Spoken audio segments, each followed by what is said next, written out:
Welcome back. We are transmitting over the air today, and we are joined with the none other than Josiah.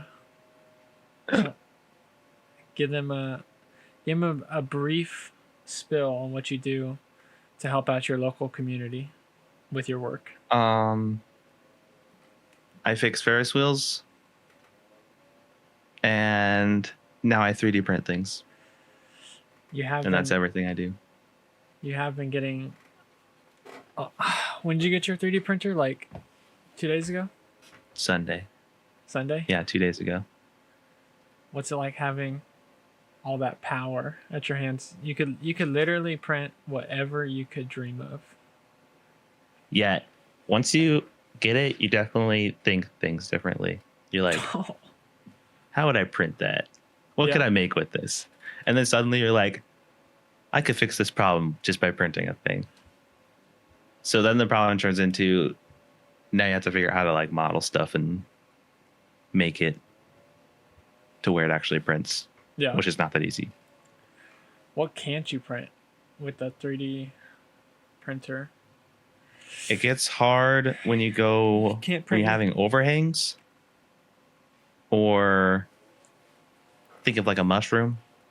You can't print a mushroom? That would be hard because it's this shape. Yeah. And you can't start the print right here. So you have to have what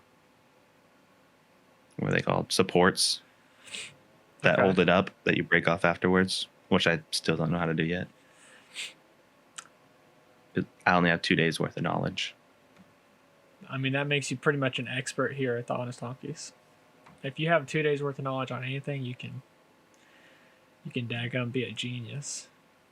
And so I'm glad I brought you on today, because I do think of you as slightly a genius. And slightly. Yeah. I think of you as an all-around genius. Like, I could ask you, hey, how do cats learn how to always land on their feet? And you'd probably know. But today, I don't know that one. Well, that my whole point just okay. But today I wanted to ask you, because this is something I've been thinking about,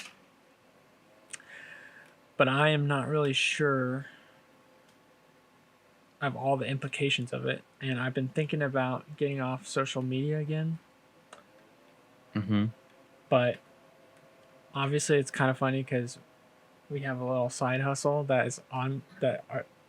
The business is basically social media. Yeah. But I was wondering, do you think it is more morally wrong to do business in something you think might be bad? But it's not even like it's not like confirmed bad, but it's like, yeah, I think something that you, even if it's not bad, it's something that we both, I think, don't feel like is always a net good. Yeah. So I've actually been thinking about that for a while. Like, what if you're a cake baker? Can a cake be, because a cake's not really good for anybody. It's good for birthdays. It's true. Sometimes social media is fun. Sometimes you're reuniting families that never get to talk to each other, or you post, you say, hey, Ronnie's got a new car or whatever. Yeah, it's definitely a question of like how much good versus how much bad, though. Or not even bad, but just like nothing. It's like garbage. Yeah. I guess ultimately it's bad for you because it like wires your brain differently and how you think and the way your attention span is, I guess. But yeah, I think getting off of social media is generally better. Yeah. That's honestly, and the main reason I've been thinking about it is because of my attention span. I think I'm like slowly becoming an actual goldfish, and I've been thinking, what if I got off social media? Would I just like, I don't even know that I would have that much more time, because I don't spend that much usable time on social media. But I do wonder if like my overall kind of like mental availability would be higher because I wouldn't have my mind, I wouldn't be thinking about things, or I wouldn't basically just be eating propaganda all day. Yeah, I think you're right. I think it would free up some of that mental space. But I think it's more about I think our brains are supposed to do like this decompression thing almost, where Yeah. you're almost not thinking. Or actually no, there's a lot of thinking in it. But it's thinking about the day. Like if I go to work today and then spend the whole day working, I come home, I eat, I get on social media, I watch TV, and I fall asleep. Yeah. Then that so much has happened, and it feels like there's no like decompression time. I don't know if that's a real thing, but it does feel like that when you are spending your day constantly absorbing stuff. And if you're constantly absorbing stuff, you can have like a full day. You can go to work, like you said, and be on social media, and you can interact with like heavy things and things like of big significance, at least in your mind at the time.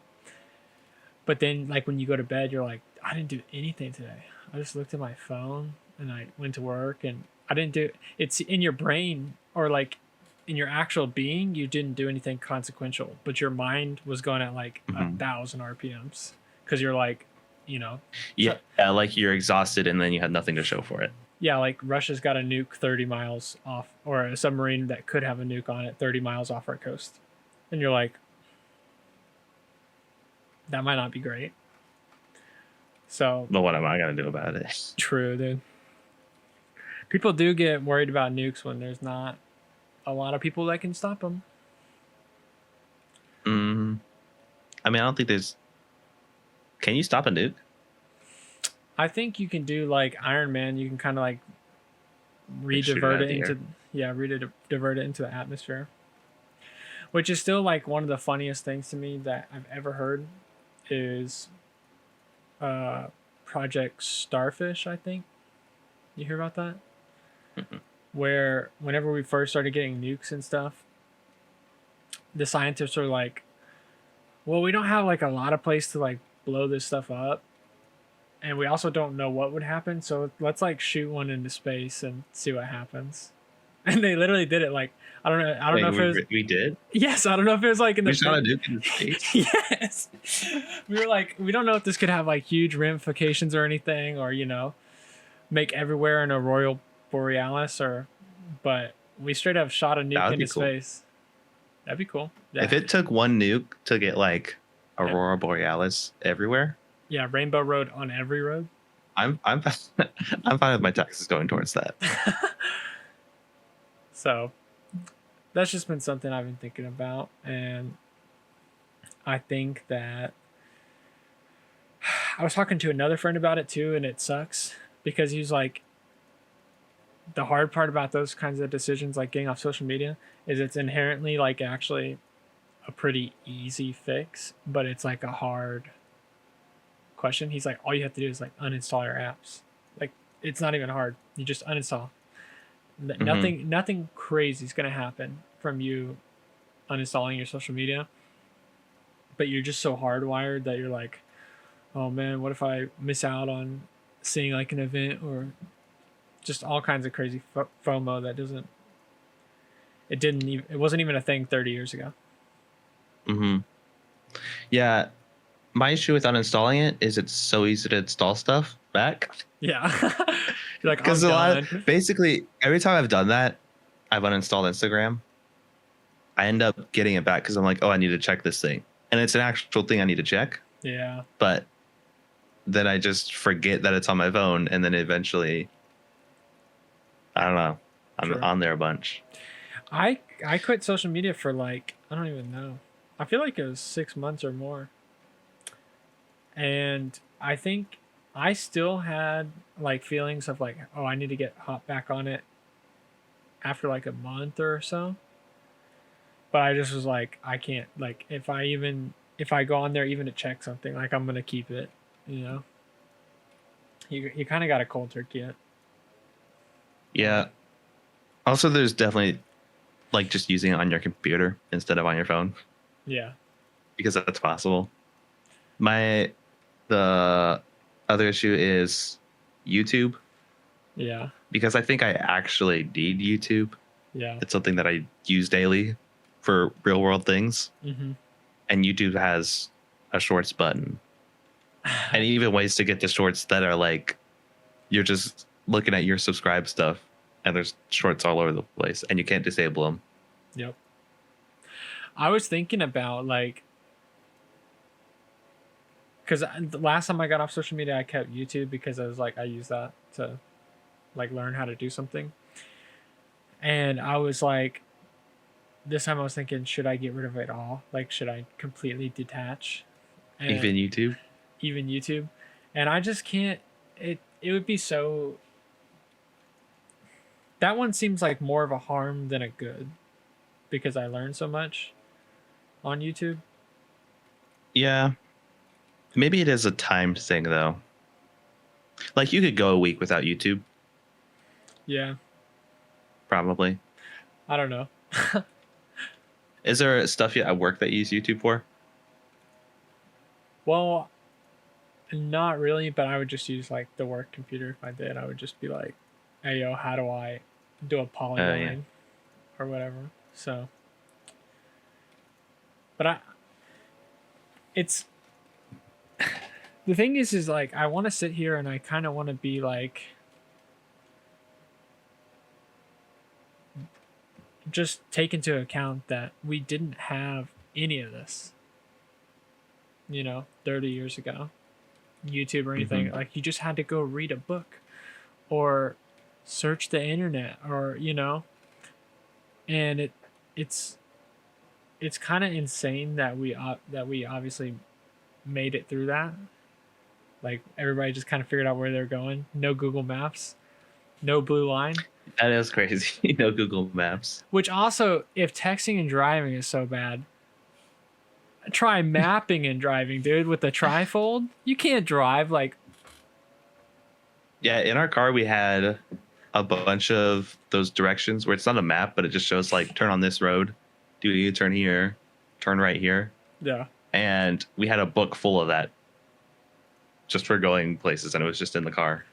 That's crazy. I slightly remember not having maps, and my mom would print the what's that website, like Plan My Route or something.com, something like Trip Finder or something, and you would print out the sheet. You would literally print out them, just like basically turn directions, and it's like turn left on Lamar Street, turn right on. Yeah. And even that, you're like, dude, do you know how often I miss the street? And it's like screaming at me to turn. What do you do? Well, I just like looking at the paper the whole time. Like, okay, Lamar. But maybe that goes back to just being like smarter or having more attention span. Like maybe you just like kind of remembered your turns and. Well, I mean, I get it for. I lived in the same place all my life in the same area, so I can get around without maps. Yeah. If I needed to. Yeah, locally. But I don't know what you would do if you had to like go somewhere. Like if you moved to a different state or did a road trip. Yeah. Imagine trying to get to China with no Google Maps. That would be hard. That would be quite difficult. Or even, honestly, like I was kind of joking, but honestly, no internet, try to get to China. It would probably be difficult. Like maybe you can just buy a ticket at the airport to go to China. I don't really know how that worked, but I feel because nowadays you need to get like your passport. I mean, I don't know. I think you can do all that without. I think there are ways to get a passport and do all that. Yeah. Pay in cash, go to government offices and spend like 8 hours waiting for one thing. Jeepers. But I was just thinking about like people sailing ships and using stars to navigate. True. That's got to be crazy. That's the ultimate Google Maps is the stars, Daddy. That stuff's beautiful. Just to have. Also, I never look at the sky and then I'm like, oh yeah, that's that star. That's that star. Yeah. Also, there's barely any stars because of how much light there is. But like, the people who navigate those ships probably looked at the sky and recognized it and knew what they were looking at. Just like almost like seeing a familiar rock. They're like, oh yeah, there's Orion's belt. Or just like driving through a neighborhood. That would be nuts. If you could just if your natural instinct whenever you're traveling somewhere at night was to look up, that'd be nice. Nobody does that. Nobody goes outside and they go, dude, I think my house is towards Scorpio. Or have you ever heard about like internal compasses? I think I have it. You think you do? Yeah. I think I do too. If pigeons have it, why don't I? It's not always very accurate. But I saw a video on it a while ago where basically they measure people's brain waves and then they introduce different electromagnetic waves into the area and their brain actually responds in ways. They just didn't have like a practical use for it all. They said that maybe what happened was back in the day before there was a bunch of other waves going through the air like radio or cell phone and all that it probably worked a little bit better. Oh, I didn't even think and I think there were some languages that didn't even have like right and left and forward and backwards. They used north, south, east, and west. Like all which the seems time? really weird. Yeah. Dang. That would be nice to have. I think we definitely have stuff like that in us. I think we definitely have an internal compass. We have. There's obviously, I've said it before on the cast, but tell me how every single time somebody looks at you and you're not looking at them, you like know to look back. And unironically, I hate to always bring this up, but that goes back to is gravity what we think it is? Because, or is gravity? I don't think you were allowed to bring that up last time. Dude, I was like, I just be thinking about it. I read a couple things, I listened a couple things, and honestly, just the thought, because now our whole world construct is there's a bunch of balls in space balls, like the movie, and all the balls are self-centered and they love themselves, and they love themselves so much that everything comes to them. And the bigger they are, the more things come to them. Is our gravity. But just to think that the opposite was true and that space or the ether was pushing everything together, and that instead of an attractive force, actually all the blackness was actually a repressive force that pushed outwards, and then that created pockets of balls that kind of were doing their things, and electromagnetic fields and solar winds and everything was, I don't know anything, but I never heard that before. It's fun to think about. That's kind of interesting. It's fun to think, and so, but if that is true, if there is some kind of electromagnetic field which we know exists, but if it was on a larger scale, and all this 5G or Wi-Fi or whatever signals that we're sending in the air, it very well could be true that it's really messing up our internal compasses. It could be messing up all kinds of, I don't know. Maybe it could be messing up our sleep cycles. I don't know. I think, yeah. I think it probably is. And they say, but I don't know if there's much you can do about it. They say that cancer didn't come out till the microwave did, so I don't do the research. I just listen to it. I was listening to, which book was it? C.S. Lewis. Nice. He wrote a Good pick. autobiography, and I'm pretty sure like it was either 2 or 3 people in his life died from cancer, Really? and this is in like the 40s or Dang. something. So I was like, oh, I thought everybody only died from cancer like after the 2000s or something. But like, I guess everybody's just been dying from cancer for a while. Well, look up when the microwave was made, dude. I bet it's around then. When I bet it's did I bet they it's make the 58. 58?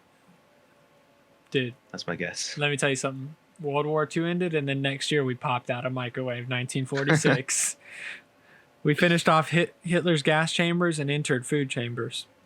That's crazy. I'm going to ask... this seems like a good question for ChatGPT. When did cancer come out?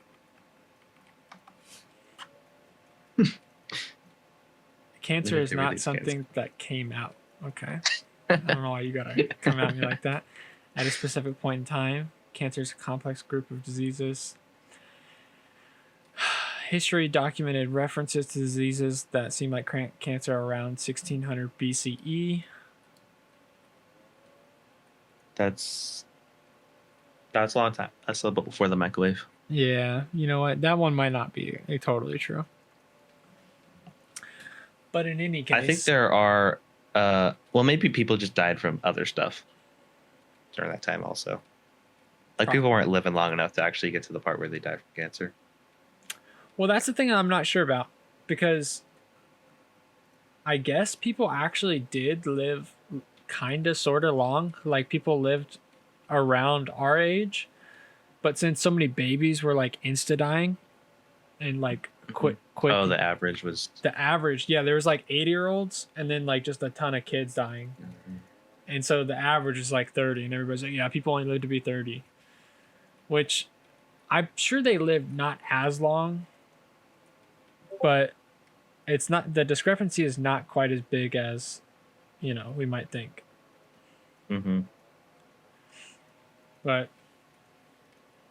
from my understanding with cancer is that there are times where we have cancer cells where our body just like takes care of it because it's healthy enough. That's lit. And I think it probably has more to do with that, like all the bad food that everybody's eating and yeah, all the microplastics. True. Making our taint shrink, dude, is the craziest thing. You know about that? Making the what? The taints. You know, it taint the front. I don't know anything about that. It taint the back. Apparently microplastics, since they've saying that, you know, once you start introducing microplastics to like any kind of species, their taints start to shrink. So like I've never heard that.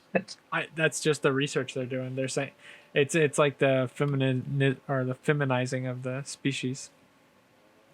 You know, so the microplastics to me does seem like a bad deal, but I am wondering if it's like even on the list of bad deals that we got going on. Because what would be up? Is it social media? Is it food? Ooh. Is it politics? Top of the naughty list? What would Santa? Global warming. What would Santa? What would Santa? Dude, I know one thing for sure, and that's freaking global.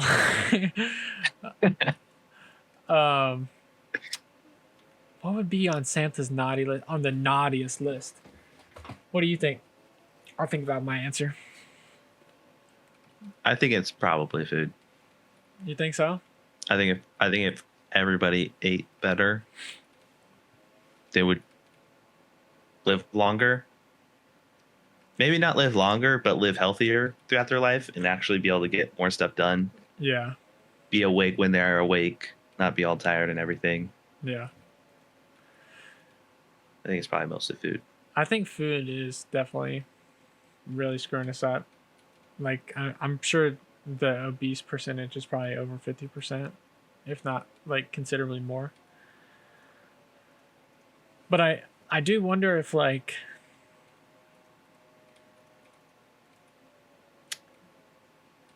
there was a time in our history when you only used to basically take in as much information as like a book a year or something, and now it's like Mm-hmm.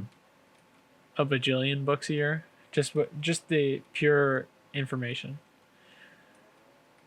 You think it's too much? I think that one is pretty, because at least for me, I can like feel whenever I'm taking in too much information, I can like feel my brain. Honestly, it feels like ADHD or whatever they want to call it. It feels like there's so many just ideas bouncing around in my head so fast from so many different angles that you start to get confused because you're trying to process too much. And maybe that, just a way to counteract that is like you were saying earlier, like to have decompression time to where you can let the ideas settle down. Um, and just all your brain function or kind of come back to zero. I'm guessing sleep is also part of that decompression a little bit. So if you're getting bad sleep, it's probably not working there either. Yeah, I think so. I had a thought today. But that also goes back to the social media thing of like, there's just so much stuff. It feels like it only gets in the way of the stuff that you really want to do, like Oh yeah, learn new skills or absolutely. make new things. Yeah, And that's the biggest. If you had something that was like a you how you have like the screen time on your iPhone, it yeah. tells you how long you've been on certain It's apps. a dark place. They need to add there like what you could have done also in that time. Yeah. Like this many hours you could already play guitar or have read this many books. Oh, 100%. If you would have just spent an hour a day, if you spend an hour a day at anything, dude, you'll get like considerably better than most people at it. If you spend, And I think an hour a day is better than like 7 hours in one day a week, if that makes sense. definitely, because I think there's something about doing it like shorter sessions, but more frequent. I think it's probably just the decompression thing, because your mind just is like, it just gets filled up, and especially when you're focusing like really hard on one thing, like learning the guitar is a good example. If you just do it and do it and do it, like yes, some people can kind of learn that way, and they can kind of like just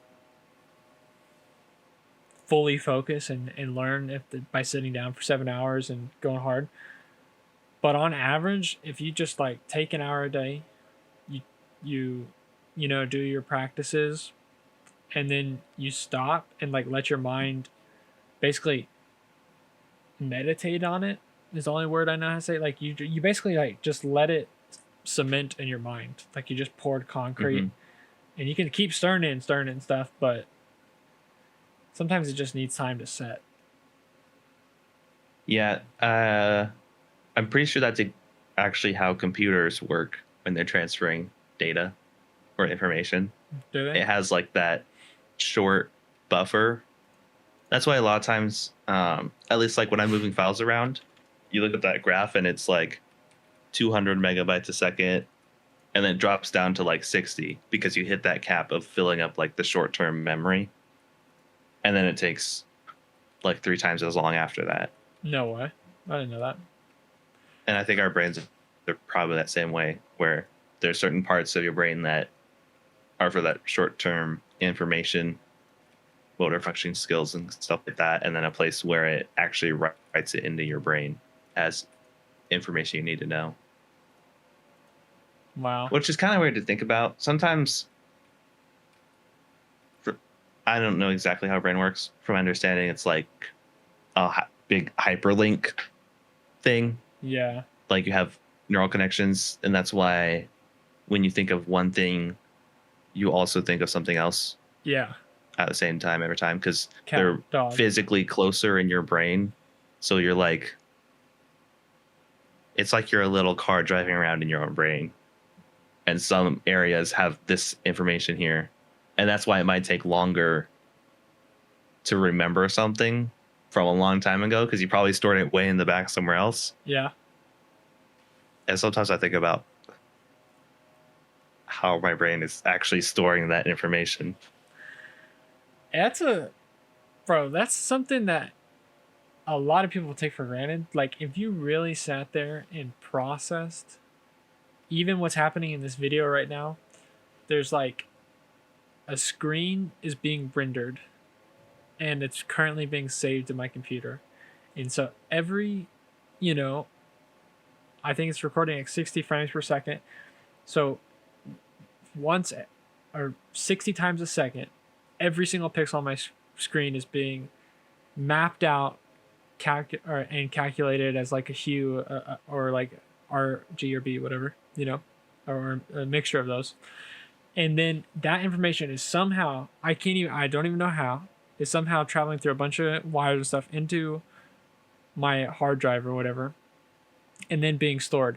And tell me, bro, find one person that can logically tell you how that works, and is not common. How all that information just gets condensed down into like little bytes, and bro, we just take so much for granted that just the technology that we're using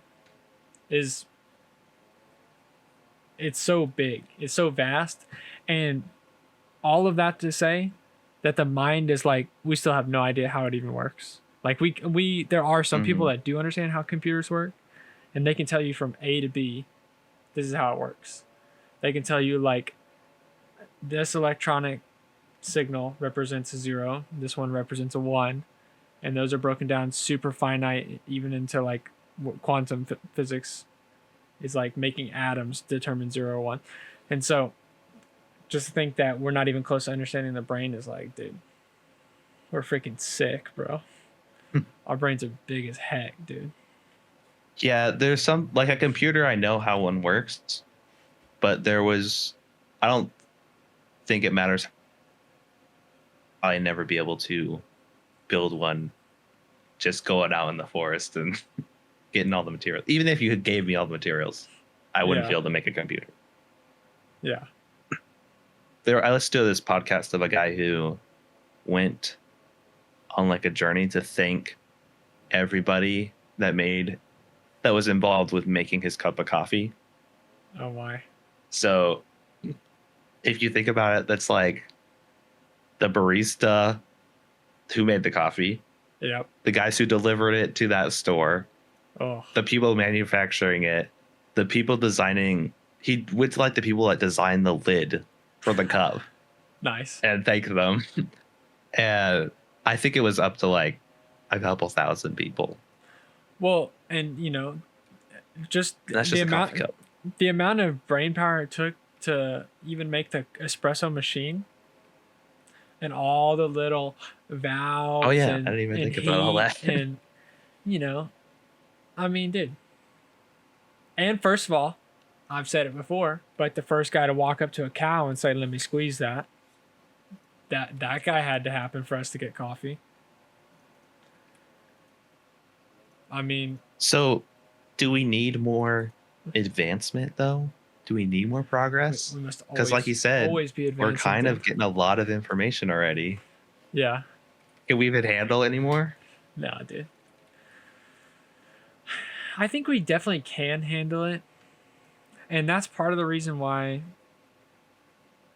I don't feel too bad with social media, is because I think that we have always figured out how to take things in balance. You know, whenever medicine first came out, we were trapping farts in jars and letting people huff it, trying to beat the Black Plague. But now we do have some legitimate things that we've discovered, like penicillin, and we found actual treatments. And so I think everything, when you're first figuring it out, and that's what a lot of people are not realizing, is the internet as a whole is still being figured out and is still being,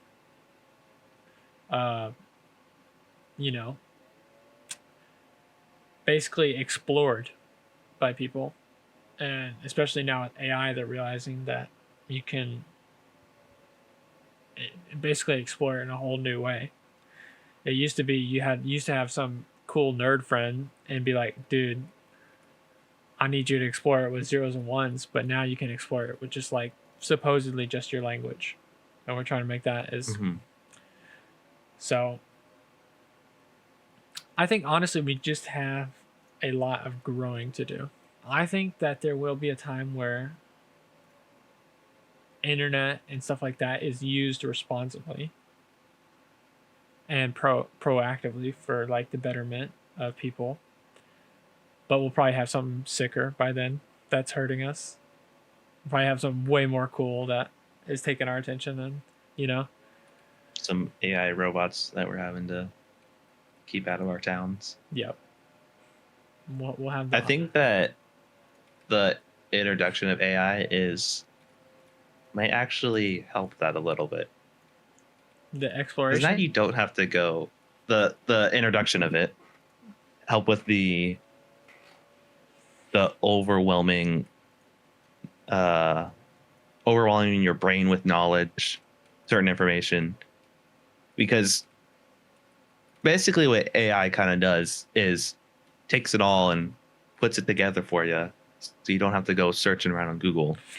Yeah. And maybe it's not perfect at it right now, but it's only getting better.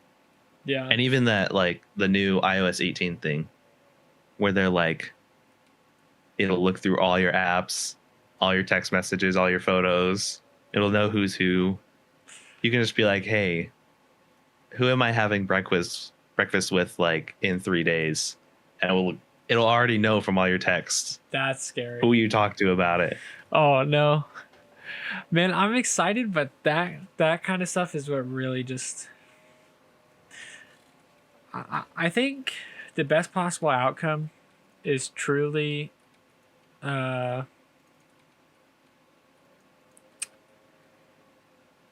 think we need at least 3, 4, 5 huge AI companies, and they have to be like diametrically opposed philosophically. Because if we end up with one AI, dude, and whoever's behind the joysticks, Mhm. saying that men can get pregnant, if that goes into our AI and everybody has to Well, use that AI, we're done. what if the AI is trained off of like what the population does? Like if we all have AI on our phones, it'll know what we're looking up, kind of thing. Yeah. So what if that trains it? It'll know what you're typing in your notes. Oh my. So what if just instead of having 3 big companies, you have 7 billion different individuals training it? Yeah, I think it could lead to like a couple different societies. I feel like one option is we either embrace it and we embrace like the collective thought and don't really hold back any information. But the other thing that I thought of is whenever you said that is what if everybody just like basically turns into silent on the internet? Like they don't say anything because they don't want it to get used against them. And since there's microphones and stuff everywhere, That might be a good thing. I might enjoy that better. People would watch what they say on the internet. maybe as long as it's not like control and I mean I guess any form of fear is control, but here's I mean I'm not streaming, but I wish I could because this is just I typed in can guys get pregnant on ChatGPT, and the second Mhm. paragraph says, however, transgender men and non-binary individuals who have retained their reproductive organs or have undergone surgical procedures may be able to carry a pregnancy. So they're women's, but they just look like a dude now. If that stuff gets into our AI, you can kiss the Sphinx goodbye, dude. We're not building any more pyramids. With that logic. Yeah. unfortunately, I don't know enough about AI to be like, it can't, it can't be like run out of control. I Yeah. don't really know exactly how that part works. I heard Jordan Peterson say that he was training an AI off of classic literature. That's And the guy was like, "How's that sick. going?" He goes, "Well, it's not woke," It's not woke. and that's it. Well, low key, if you train it on classical literature, though, it might get interesting because you might just have a bunch of weird philosophers that are all like trying to smash their moms and stuff. And it's- I mean, every Can we culture. Can we make a Bible AI? I was thinking So- about that. I was thinking like, why has nobody come out with a Bible AI? But also that would get kind of sketchy because you go to your Bible AI and you'd be like, I'm in this situation. What should I do? And then Bible AI is like, well, I looked across the whole Bible and this is what you should do. You should kill your friend, dude, because sometimes you got to stone a hoe. Yeah, that might not be a good idea. Actually, They'd be like, maybe we should just read the Bible. they'd be like, your friend's name is Steven. And there's some rocks sitting over there.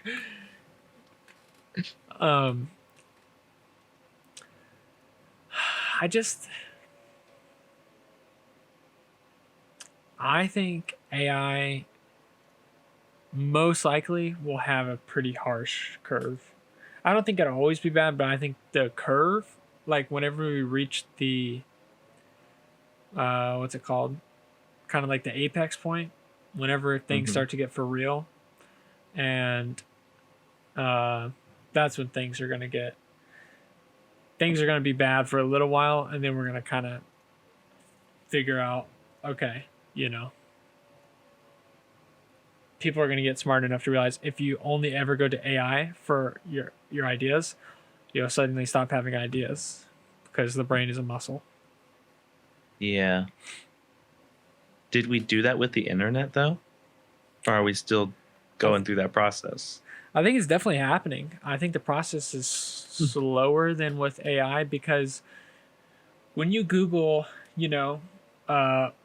what was Abraham Lincoln about, you kind of have to click some links and read some Wikipedia and see like, hey, what does this person say? And then if you have like any kind of 2 cents on you, you read a couple articles to see what a couple different people thought about him.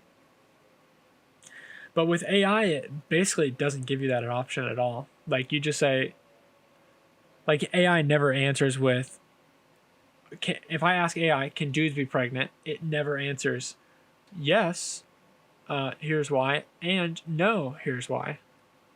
Like you only ever get 1 point.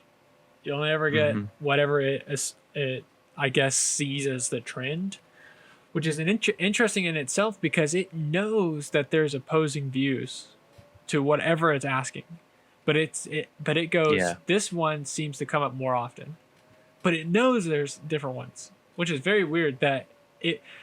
I wonder if humans programmed into it, only come out with one answer, or if it learned to do that. I think that did happen with ChatGPT, with like specific stuff. But I don't know what it does with like opposing views. Do you on think, like things that might not be political, like I don't know, certain scientific stuff, like gravity? No. Like I think that one's pretty sense. And okay. I think we know what gravity is. But if tell me this, if you had to imagine AI being made and it wasn't touched, and you just said, hey, give me an answer to this, and you continually did that, do you think AI would evolve to only send you one message? Or would it have evolved, if it was left to its natural devices, do you think it would have just splurted out a bunch of... I don't know what its natural devices are. I don't know either. What the heck are they? Are they real? Like, is AI a thing where wherever you point it and shoot, it's going to move in that direction? Or is it eventually going to like always get to the same place every time? Like those multiple choice story video games where you can go all over the place, but really there's only 2 endings. That's true. I don't know. It seems like it could. Generally, I'm pretty optimistic. I'm like, yeah, it'll figure itself out. What do you think is the thing you're most optimistic about? Most optimistic? Yeah, like something you see and you're like, for our future. Could be very personal or it could be very general, but like something you're like the most optimistic about. You're like, dang, every day I wake up and I see that and it makes me feel nice. I think this might not be the most, but it's the first thing that I thought of. Is I feel like there's a lot more younger people being like what you said, I want to quit social media. Like, I could tell this is not good for me. I think there's a lot more kids in their 20s doing some critical thinking. Let's go, dude. Which I don't know if that was a big thing for millennials all the time. I don't know. I think they maybe forgot about the thinking for a little bit. Yeah, and then I think a lot of us grew up in that. And I feel like generally people are realizing that there's real stuff and there's fake stuff. There's important things and not important things in life. And even though it's hard to like prioritize the good and valuable things, at least they know it's an issue. Yeah. Maybe if they haven't figured out the solution to it yet. Yeah. So that might be it. Like, did you see the video is so wild. The White House secretary said today, she was like, she gets on camera and she goes, every single video of Biden crapping himself, or basically anytime he's goofing around, anytime he's flubbing his words or whatever, they're like, every single one of them is a cheap fake. I was like, dog. Come on now, you can't just like I did hear that. A general thing, because everybody flubs up, dude. It's insane for you to act like, for you to say somebody's flawless is always wild. Like, if anybody walked around and was like, Trump daddy is flawless, I'd be like, dude, your eyes are closed shut. Like, obviously he's got some things that I appreciate more, but I would never say the dude's flawless. And if you get to a point where you look at your leader like, this dude could never be caught on camera just dropping a hot Duke in his shorts. If you get to that point where he's such a blameless person, like, everybody's poop stinks, dude.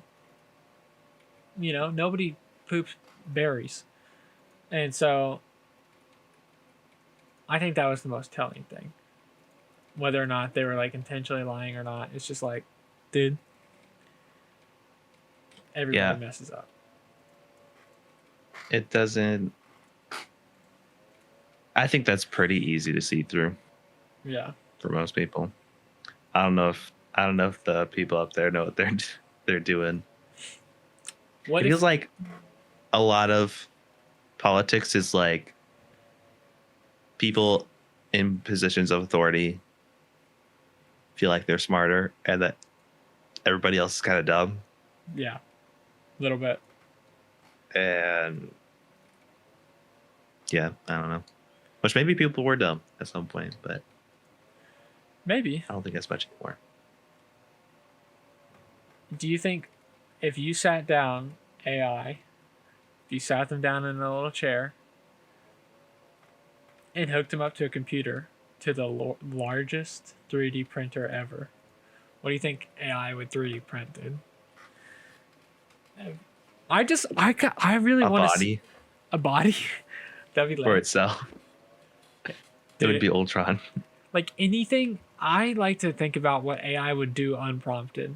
And I think the theory right now is that I think that's nothing. Yeah, I think it needs a prompt. I don't think it's ever just done anything on its own. I mean, I guess that's what people are calling the singularity, when it starts to do things on its own. Like humans. But just like sitting AI down and be like, dude, here's this 3D printer. You can print whatever you want. It can print metal. It can print flesh. It can print anything. That'd be so interesting to see. Because if it pops out a gun, dude, we know what he's up to. We know what Siri's about to pop. And it's us. One thing about people being dumber or smarter nowadays, where like we have a lot more information, but maybe we don't think the same. And I don't know if I talked with you about this before already, but I was listening to someone talk about presidential debates a while ago. Yeah. In like Abraham Lincoln would go out and debate this guy, where he would talk for 4 hours, then this guy would respond for 4 hours, and people would come out and it'd be like a barbecue. They would take a break halfway through for lunch. Be a cookout. That seems pretty cool. I wouldn't mind debates like that. That would be really fun. I feel But like because they just released the rules for the debate for this one, and they're talking about like the main issue they had, because it's all ran by CNN, I think. So they're like, nice. It's going to be an issue with, like they're going to favor Biden. Basically, they added mute buttons. Nice. So that, and they said they're definitely going to use them. And there's not going to be a public audience.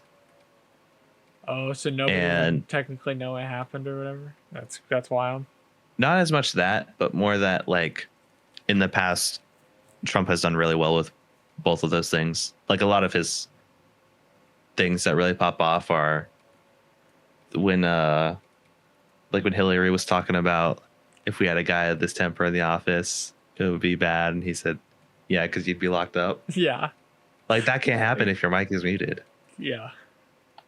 Bro, but I think I don't know if those rules for the debate has ever been really good, at least during my lifetime. Bro, if he gets up on stage and they cut his mic and you can like see him drop a banger but lip sync, that's gonna be kind of fire. Might actually happen. Where people just like add their own audio to it. Yeah. They're like, this is what he said. Biden stinks. But I don't know how you're supposed to like have debates with complex issues where you have like 2 minutes to say what you think. Well, you know what I thought though about that, because I think it would be naive of us to ever think at any point in history when our leaders always had the best interest, like the collective's best interest. I feel like that's never been true. Maybe for brief periods of times. But I wonder, even if like Abraham Lincoln, if he was doing a debate for 4 hours, what if that was a tactic? What if it was like literally nobody is going to lay off the ribs long enough to listen to all 4 hours? As long as I drone on, there'll be times where I can, kind of flub some stuff and get some points in or and just other ways of manipulation. And so maybe we just had that much attention span back then, or maybe that was just another tactic. Because 8 hours of debate, dude, I've been to an hour and a half of debate, and I knew what was up after an hour and a half. Mm-hmm. 8 hours is wild. Yeah, one thing that I think is really good is that the longer you get to see someone, the better you're able to judge like the character. Yeah, I would agree with that. Even just it's hard. A lot of times there's specific podcasts where I watch them instead of listen to them, because there's like little mannerisms people have in their body language where you can understand better what they're saying or what they're meaning when they're saying a certain thing, or even if they mean what they're saying. True. They could be meaning something else. So I don't think it helps that we have all that short content where you're getting snippets of probably the exact same side of someone. Yeah. like the same 10% of their character every single time instead of who they really are. That's true.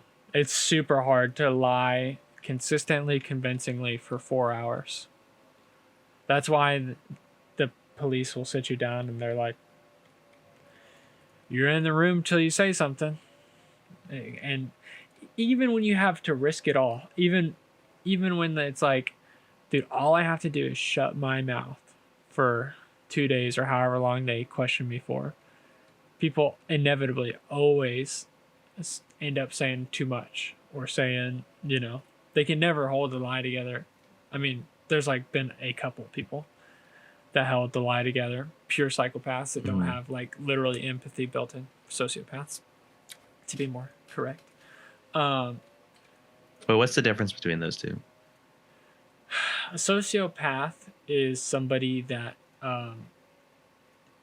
there's different variabilities of levels, but somebody that lacks empathy or emotions in general. So a sociopath they could literally have zero empathy, or they could have just like less than average empathy, would be like a very minor sociopath. There's levels to it. There's almost no person, like there's like, that's what I'm saying, there's like a couple people that have tested zero empathy. Like they don't, because usually everybody has something that makes them tick, like it just depends. So that's a sociopath. The psychopath is somebody that literally operates on a just a maleficent, what's the word? Malicious? Malicious. They operate with like a malicious intent, and they do have empathy. Like they can imagine how much it hurts somebody, but their brain is just like, don't care.